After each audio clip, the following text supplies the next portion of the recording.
All right, so I saw this video on X about the connection of immigration and healthcare. Have a watch and listen to this.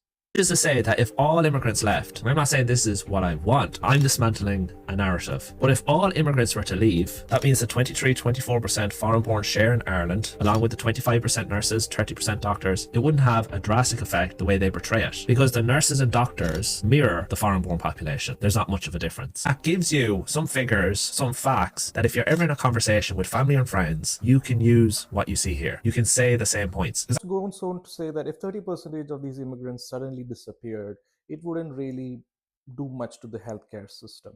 That is true, and you could probably talk about that as talking points with your family. What that would mean is delayed surgeries, more waiting list. I mean, imagine if 30% of the teachers of Gadi suddenly disappeared, right? It wouldn't really do much. Maybe not, maybe cripple the system a bit, but that's about it. One of the things he also forgets to say is that Ireland has around 32,000 plus long term nursing homes or nursing needs beds out there, where again, nurses and HCAs or healthcare assistant takes care of the old people in Ireland. And most of this, again, are immigrants who's taking care of your nannies and your granddad. So, in that table conversation, tell them how your nannies and your grandparents are not going to get the care they want, and you have to bring them home, take them care of yourself.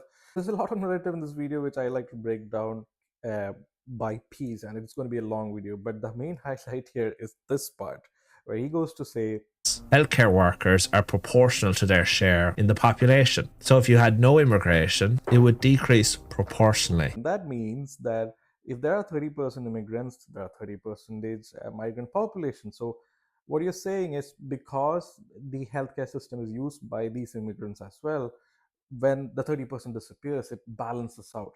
Now, there is stats that show that the migrants, especially the non-UK migrants, don't really depend much on HSE or use these. That more than 40% of the nurses and more than 50% of the doctors got their licenses or got educated outside Ireland, meaning they are migrants, and then maybe they integrated or became Irish citizens.